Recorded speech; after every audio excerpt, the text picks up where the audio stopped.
love for wellbeing stems from, and a lot of my experience comes from, on top of the endurance side of things and everything I've learned along the way with that. So I'll just share my screen. Where did I click it before? There. Okay, Hey. Can we see it? We're good? All good. Right. All right, so while we are all striving to become physically fit, we can also build our psychological fitness too. And a lot of that has to do with well-being. And a lot of people kind of question, what really is well-being? What does it actually stand for? What does it mean? And I think a lot of misconceptions about it come from the idea that you need to be happy, or it's striving to find happiness, which we know we can't be happy all of the time. We can go through ebbs and flows, but we're human. We go through ups and downs. So there is a guy called Martin Seligman, and he's basically the father of what we call positive psychology. And he has come up with an acronym called PERMA, which stands for everything that well-being harnesses. P stands for positive emotions.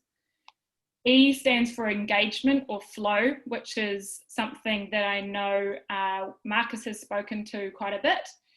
R is for relationships, and mainly around authentic relationships and building those authentic connections. M is for meaning, another one that Marcus and a lot of people touch on in the world, to do with your why. What is it? What's your purpose? What's your passion? How do you link them together?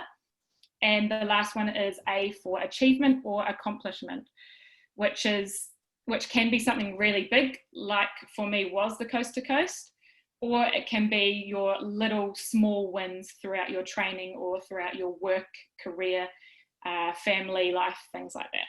So that's the kind of entirety of what well-being actually stands for and what we're trying to achieve with it. How do I go next? Okay, so this is something that Tom said he's just looked into recently as well, but many people, most of us in our lives, we go through traumatic events at some stage, and they don't have to necessarily be massive traumatic events. They can be things that are extremely stressful just to you. It might not be extremely stressful for me, but it may be for you. And what's interesting is that post-traumatic growth often succeeds it. Yes, people go through a lot of PTSD as well, but a lot of people come out of these events with newfound strength, more belief, a greater clarity on what they want to do in their lives or what path they want to lead down. So that's basically the idea around PTG. And if you'd like to look into that further, it's worth reading up on. So studies have also shown that memory is not about what happened in the past. It seems to be about the last story you told about that memory. So if you're going to hold on to the negative sides of that story, then you're going to feel those negative emotions. You're going to portray those negative feelings out into the world as well. So what we want to focus on more to help us grow is to focus on the positive experiences or the positive things that come out of our memories or out of events that have happened in our past. I'm going to start with one of my favorite quotes that I used last year when I was training for Coast to Coast, and that is that the only person standing in your way is you. And when you're focusing on your well-being and focusing more on your positive emotions, then it has a ripple effect on other aspects of your life, including your physical performance.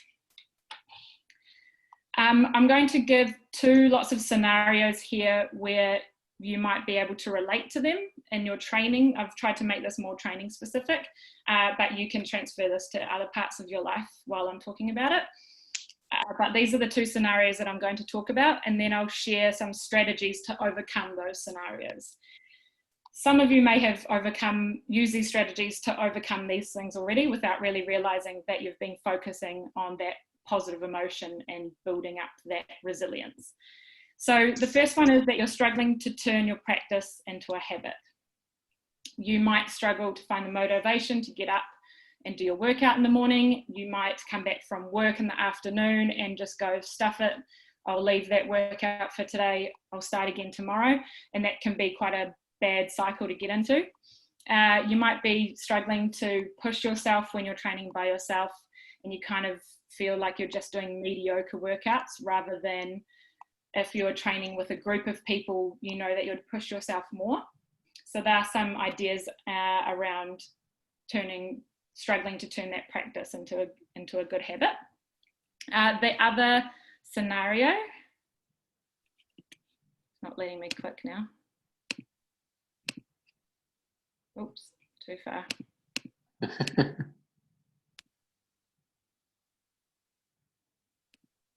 Okay, here we go. So is that you just want the end result. A lot of us just want to have that win, have that body, have that mindset at the end, rather than working for it. We just want that quick fix, which is what we're really striving to get, I suppose.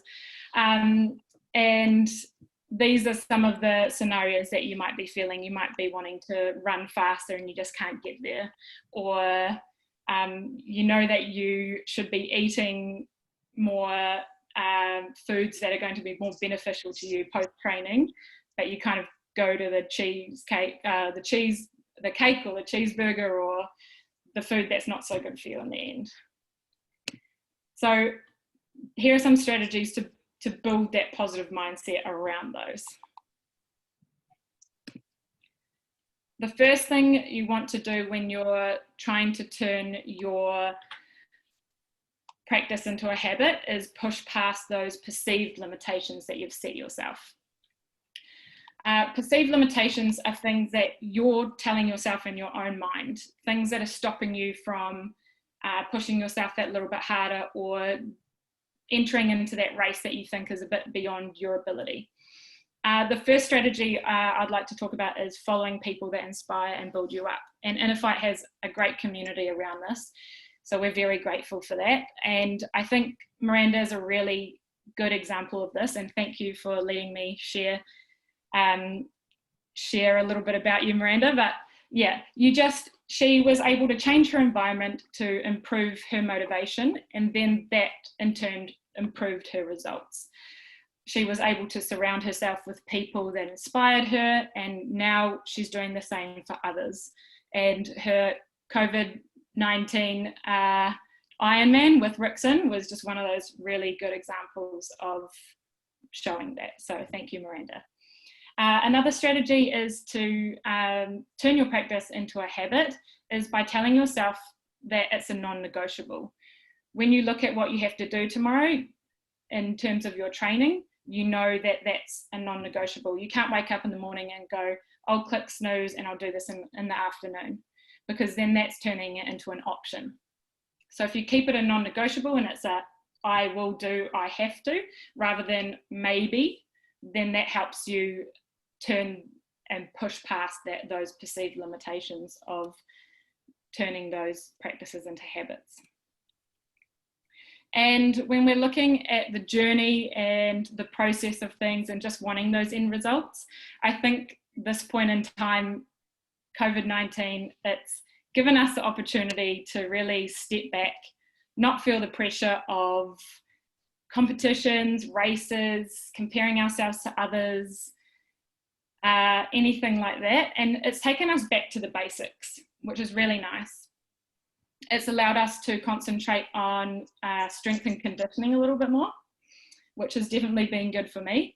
And it just allows you to accept your situation a bit more. And that's all a part of trusting the journey and trusting the process. And a great strategy to build on that is that the journey is the best part of your goal. It's to acknowledge those little wins and celebrate them. So there are some examples there. Did you wake up early and run before work? Then celebrate it. You just have to give yourself a high five to yourself or anything like that, just to make yourself feel good inside and tell yourself that, yes, actually, I've got a small win today. I've done this training well. I feel good for it now that I've done it. And tick, that can be something that you can move on and use again next time. Track Tuesdays are really helpful for that as well. You can really see each week with a consistent training that you're getting better and that you're improving and that you can celebrate that. So basically with those strategies, we want to be able to then flow that into other areas of our lives. And I know that a lot of us do that already. We really focus on making our lives better. And an example I want to use here is smiling. When I do races or I'm training or running somewhere where there's a lot of people, so in Dubai it's obviously along that beach track, there's a lot of people there. One thing that I used to get really questioned was why people wouldn't smile back at me. So I'd be running past and I'd smile at them, wave, and they were Tom Walker game face. They didn't want a bar of it. And I think smiling is a really good way to trick yourself into feeling better about the practice that you're doing. And in turn, you actually do feel better about it. So I thought I'd ask you now, if anyone wants to unmute themselves and share, what's an activity or exercise that you've tried before to increase your well-being or your positive emotions, and did it work? Oof.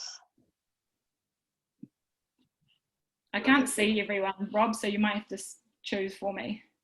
I can't see me either because you've shared the screen. If you guys leave it on the chat, then we can see if you have any input. I smile all the time. Don't know what you're talking about. I've seen Tom Walker running. That's not true.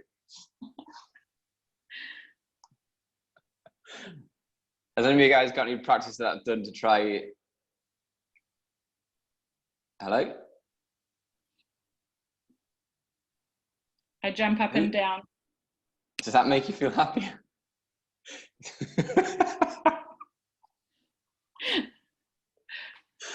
I suppose it gets the blood pumping, so that's always good. I've got one. Go on, Rob. It is what you said, but I'm running really long ultra races. Whenever I'm feeling awful, I'll smile, but not only just smile, I'll talk to myself. I'll say positive things to myself, and I feel like a bit of an idiot doing it, but it definitely helps. Positive self-talk. Exactly, positive self-talk. Yeah. People they look at you weird, but I mean, when you're running past them, it doesn't really matter. No. There's also a bit of a mind game there as well when you're doing that. But that's also reframing your negative talk, which is really good to do as well. It's a good strategy. There was one of the women that won Badwater, which is a 135-mile road race across Death Valley in California. Or not California, sorry. Yeah, it is California. She said that no matter how ruined she felt during a race, when she was overtaking someone, she'd always run past them, smile, say hello, seem super happy, have a quick chat, just because it would break them mentally as well to see her so happy and positive. But it also is releasing those dopamine chemicals for herself and making her feel better and adding to that, to her own performance as well, isn't it? Yeah. That's really good. We've got one from Jamal that says, running itself, love the community and all. I can't run from problems, but I can try.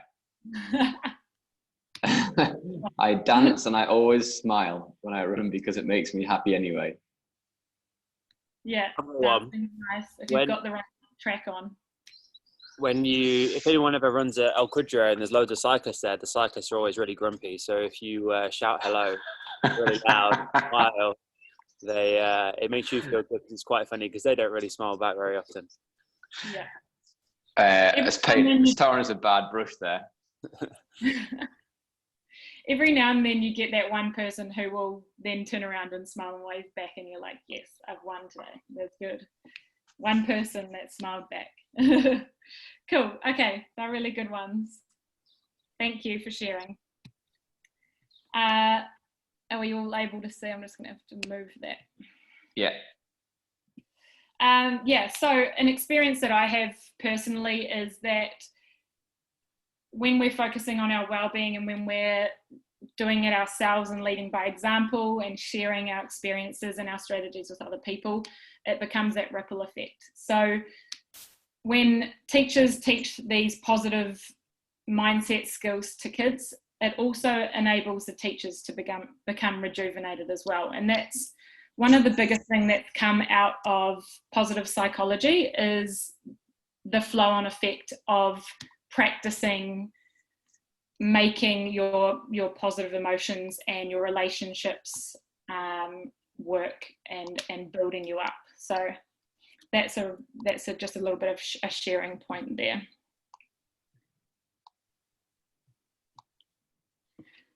And wellbeing is officially on the global development agenda, which means that it's one of the main focuses that we are trying to improve worldwide.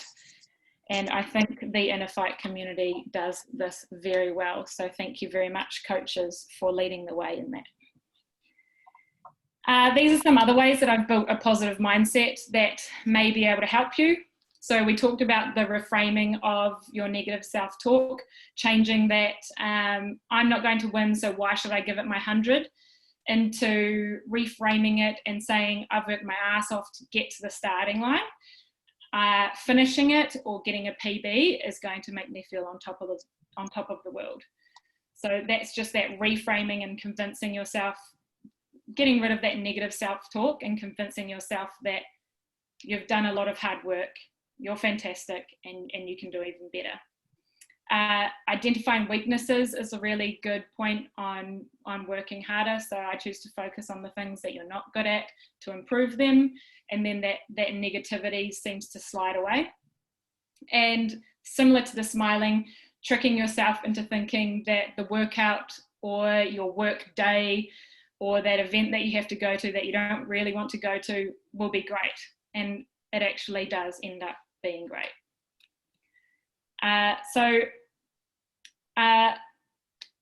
Some people will benefit, a lot of people, everyone will benefit from cultivating these positive emotions and thoughts. And I think the best way to move forward is to help sharing some more strategies like this that can build into our well-being. So is there anyone else that would like to share something after we just shared that lot before about what other strategies they do in all aspects of their life, not just training, that helps improve their well-being? We've got a quick question here from Brian. If anybody else has got any comments, just leave them in the chat. But what's the 25% rule? 25% rule, it comes from a book, I think it's The Brave Athlete, and it's called the quarter quit rule or something along those lines. So if you don't want to do something but you're wanting to push past that idea of not wanting to do it, then start doing it. Do it for 20% of that time. So if it's a training session for 3 hours, do it for 25% of that time. And then if you're still hating it, then drop it. But if you're actually starting to enjoy it, then you continue onwards. So it's all about starting it before you kind of just quit and leave it. Yeah. Nice. It's a good rule. Yeah, it's good. By that one, yeah. Just get out the door and do it before sucking it off. Yeah. Has anybody got any other examples of how they've tried to increase their well-being, or Zoe's previous question? I do. Who's that? Yeah. It's Adam. Yes, hi. Right? Hey. So I every time when I wake up, I always do 10 minutes of meditation. I've been doing that for about 2 years now. And then after that, I have like a gratitude book where I just write 3 things that I'm grateful for. And yeah, that's what I do. That's nice. That's a really good one. And it's scientifically proven that writing down those 3 things that you're grateful for each day improves the longevity of your positive emotions. Yeah, So, it's really changed, because when you scroll back to like 4 or 5 weeks ago before lockdown, the things I was writing then are completely different to what I'm writing now. It's like, I'm grateful for my balcony. It's just like, yeah. But that was what really works for me. what did you find, because you said you've been doing it for 2 years now, so with the meditation as well as the gratitude writing, what do you think has helped you the most? Like, how has that helped your state of mind each day?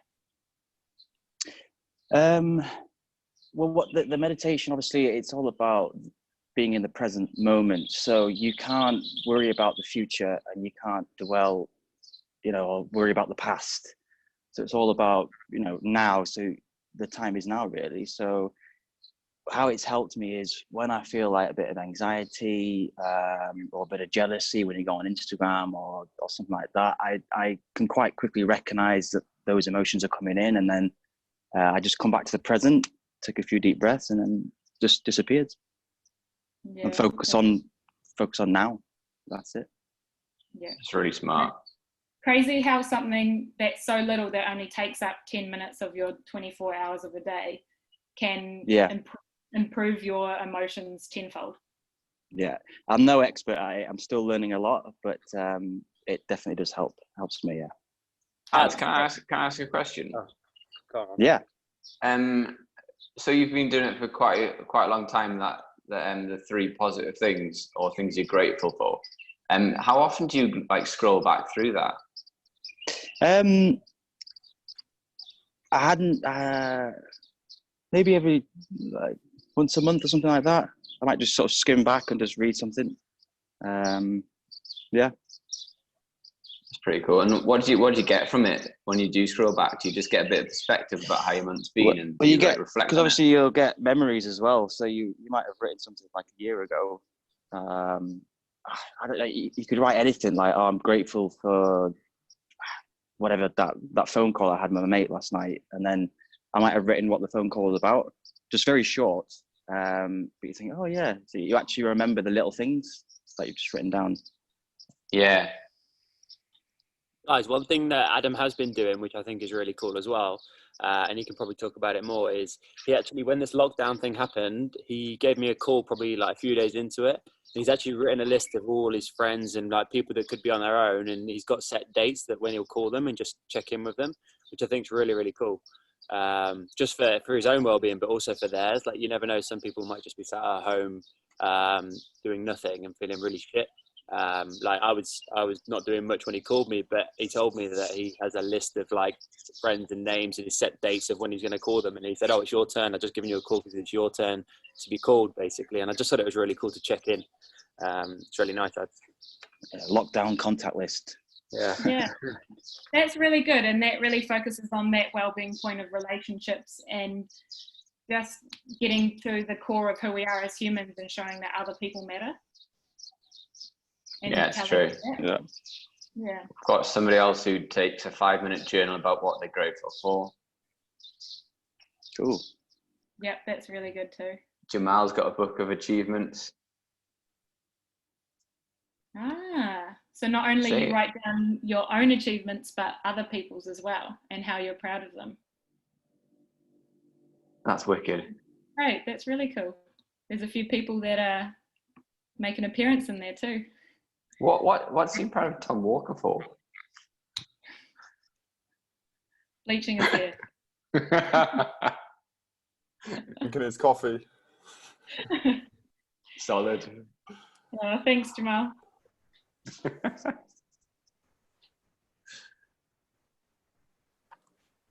Sweet. Let's rock on. Miranda's just put a good one in about race reports.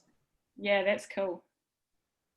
They're very helpful, because I think it's important for people who think positive people are always positive, but it's not the case. You You have to be able to deal with going down through dips and then being able to recognize it and pull yourself out of those. And sometimes, like reading back through your journal, very similar to reading back through race reports, is once you remember what that was like to feel how you did in that race, or take reflections from good and bad things, you can remember the steps, or your brain will automatically remember the steps that put you into place. So you might think about that 5 a.m. alarm going off and how you used to feel finishing a run at 6, and then how your day used to go. And if you can remember that positive place that you were at that time, you'll want to go back there.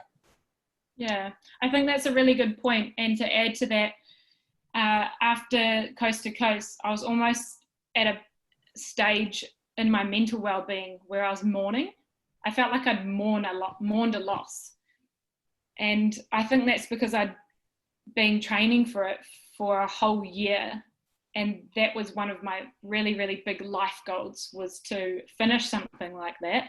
And I didn't exactly finish it in the time that I wanted to, that it was a really hard place to get out of. I was probably stuck in that kind of mourning phase for about 3 days before I kind of started feeling better in my mind again. And I think writing that race report, like Miranda said, actually definitely made me realize how much effort I had put into the race, and all those good things, like Tom said, that came out of it. So yeah, that's a really good point. We've got Benji speaking about his GAP method. She borrowed from Marcus's guest on the podcast. So something he's grateful for, something he has to accept, and a purpose for the day. And then what does Jeff do? 7 habits are great for me. Kobe's 7 habits are great for me. I go back to them a lot. Focus on the circle of influence and avoid all areas, news, people that fall outside of that circle. Those are a major distraction. Yeah, 100%, especially at the moment. Those things, those major distractions are really good to just let wash away. Yeah, and then Rob Jones is, thinks he's grateful for 83 of us joining us. Coffee and fresh bed sheets, solid. How good are fresh bed sheets? They're the best. Hey, there's 34 in here, so who are you not grateful for? Yourself. Yeah. That needs to change, doesn't it? Oh dear. Jamal is grateful for me, so that covers that side of it. Dear.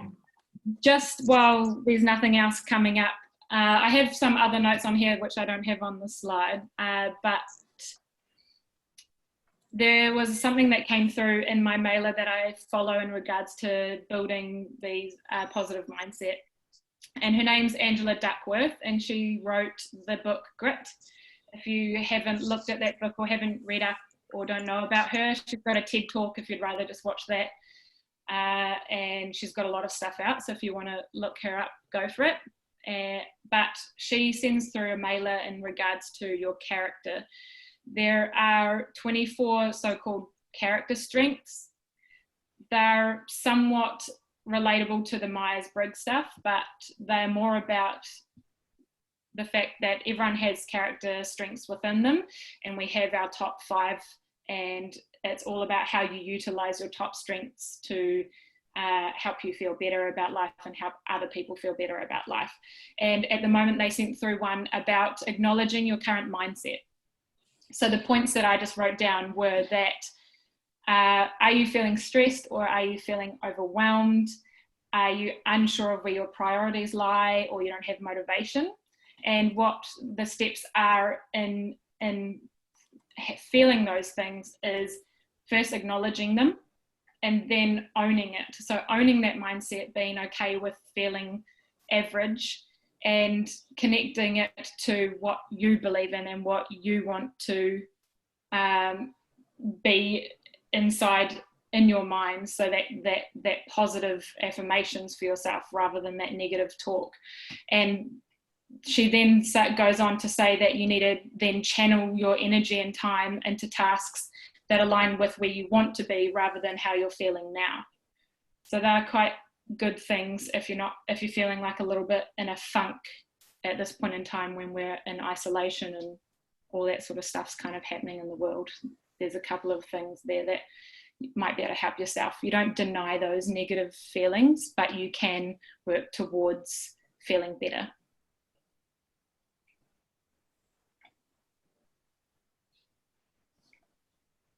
I think that's really important, not to deny, not to completely shrug off any negative feelings, but being able to have things in place to combat them.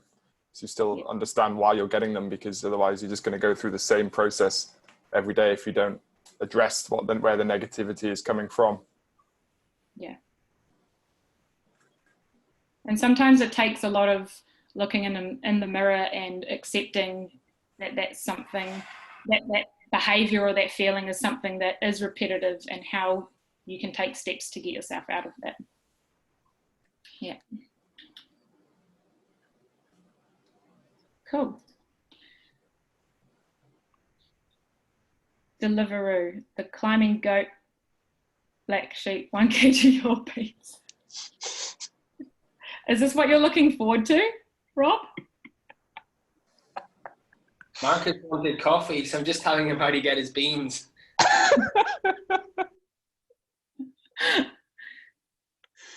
Oh dear. Guys, any other questions for Zoe? She's very kindly given up her time to come and speak to us on this, and has a lot of knowledge around it. So it's a really good time to ask any questions, or maybe share some of your practices to stay a bit more positive. You're welcome to unmute yourself. to DM me as well if you'd rather talk to me about it, not on. Slip into the DMs. So I'm going to pipe up now. You talked about the smiling thing, and I've seen lots of inner flight people smiling while they're running. And I know that's because some of them enjoy running, but I have to assume that some of them are not smiling because they're enjoying it. Because I don't. I have fully embraced the positive self-talk thing. But is it a fact that I just have to persist with the smiling while I'm running to get the benefit from it? Or is it just something that I have to accept that my coach has got his game face and I need my game face while I'm running, because I don't? Yeah, it's probably a bit of both. I think definitely you do have a Tom Walker game face, Brian, when you're running. So I've witnessed that before. But I think in practice, what you could do when you're running, and you know that that's something that's quite tough, is to just smile when people go past. Yeah. Because it's a little bit more genuine. You've got that contact, and then when they've gone past, then you can go game face again. Because I get that, like, a lot on Track Tuesday, you know, when we're down the beach and you actually do run past someone. I mean, the only time when I'm running around a track that I get past is I'm looking at the back of somebody and they go past. But on the track, you're face to face with people, and does give you a lift. And I genuinely feel like smiling at times. But yeah, it's just something that I have tried and I haven't been able to embrace yet. Keep trying. You'll get there one. Yeah. Brian, have you ever tried to run in London, in central London? If you try and smile at somebody, you almost get shot. I've only run around Hyde Park, man, and I enjoyed that. But I haven't. I used to run to work at least like twice a week, and it's about 8k, and it went straight down over London Bridge. And I've come from the northeast, right? So everybody in the northeast tends to smile at each other when we run, or say hello or good morning. Yeah. Being a little yokel area and less populated. And then when I went to London for the first time, I was smiling at every runner I went past, and they just looked like I was some sort of alien, or just really, really green. But I kept at it, and I like getting smiles off people. But when I'm racing, there's no smiling going on. Yeah, it's those southern fairies. It is a game that you can play with yourself for sure. How many smiles can you get in the next 2Ks. Yeah, it's the same on the bike, because obviously you get a nod from some cyclists, or you just get completely blanked. But when they do say hello back or something, you like celebrate it like it's a win. Yeah. Yeah. I smile a whole bunch on the bike. It's a whole different realm. Pure enjoyment. Yeah. I was quite confused when I started cycling back here with my dad, and I didn't understand why he didn't say hello to people or smile at them. And then I asked him, and he said he actually just doesn't hear them. He's too deaf. Oh. I'm like, okay, that's fair enough. Yeah. Andrea. Can't argue with that. Train yourself to be your best at your worst. This is what we're doing with endurance training, preparing ourselves to perform when it's difficult mentally and physically. And then the joy you get at the end of it is just another level. Yeah, very true.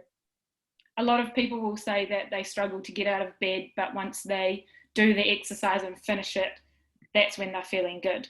And that's just because that's when all your natural chemicals have finally popped out and into your brain and made you feel good everywhere else. So yeah, that's a good one.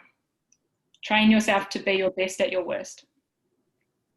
I think that goes back to something Tom was saying 2 weeks ago in the Sunday session, that the race and finishing that's the enjoyable bit in so much that it's like the end goal, but you've done all the hard work. So getting all that hard work in beforehand makes it more enjoyable afterwards, and then you can relax for the actual event. So when it does come and the hard work does kick in, you're ready for it. Ooh, yeah, I was actually I was going to say that I when I did the COVID Ironman, I had the smiling thing. When I finished the bike, the soles of my feet were actually burning. Like I was struggling to stand. And I remember Tom just chucked my trainers at me and was like, off you go. And I just thought to myself, I have absolutely no idea how I'm going to run 42 kilometers. I was like, I can either cry or I could just smile and see what happens. So I just ran up the stick in Al Qudra, totally by myself, grinning like a Cheshire cat in the hope that my feet would just suddenly go away. But it did work. Well, I managed to, I was sore, but I managed to finish. And I just kept telling myself that it's bad, but it's not the worst pain I could ever feel. And it does work. You just keep smiling. Yeah. You might just Lizzie, grimace until the smile becomes genuine. Exactly. Well, yeah. Or Tom Walker buggers off, and you've got no other choice but to run. But yeah. Lizzie just said, I think it's just great just to check in with yourself while running. If you hit that struggle, negative mindset, we are running by the beach, sun is shining, legs are good, heart's good, lungs are good. Just smile and be happy that we can actually run. I think that's a really good mindset to have. And it's a good just to check in. So if you are having a shocker, or you find yourself like just falling down into negative mode because your splits aren't correct, that just appreciating the fact you can do it is a really nice thing to do. Having that default checklist ready to check off like that is really good too. Yeah. Definitely. It's probably harder at the moment to have all that outside nature checklist though. I'm just happy I've got my stairs, just going up and down. I'm thankful for them. And music, yeah, definitely put a banger on and you're good to go. Put a banger. Shapeshifter. Yeah.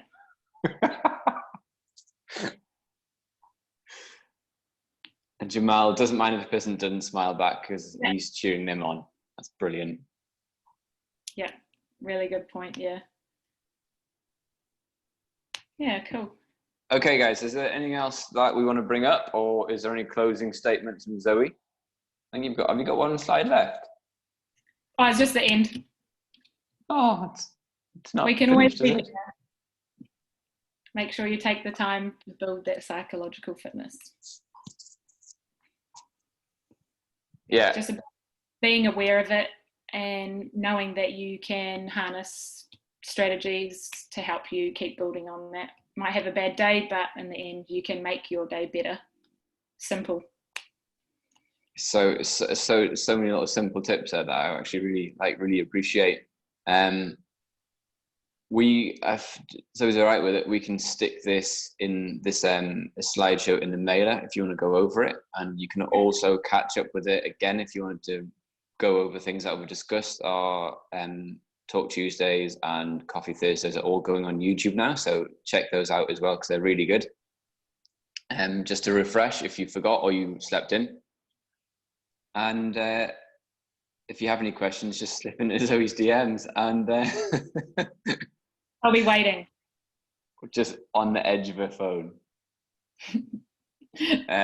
Yeah, thank you so much for getting involved. Do you want to? No worries. Thank you very much for listening to me and my lovely Kiwi accent. I think it's gotten worse since I've been home. It's not wrong with a Kiwi accent. Brian, yes, it is. G'day, mate. And yeah, just thank you very much for letting me do this. This is the first time I've done anything like this, and I appreciate being able to do it with you guys who are always uplifting, always supportive, and there for the right reasons. So thank you, everyone. Awesome work. You're getting loads of love there. Thanks, guys.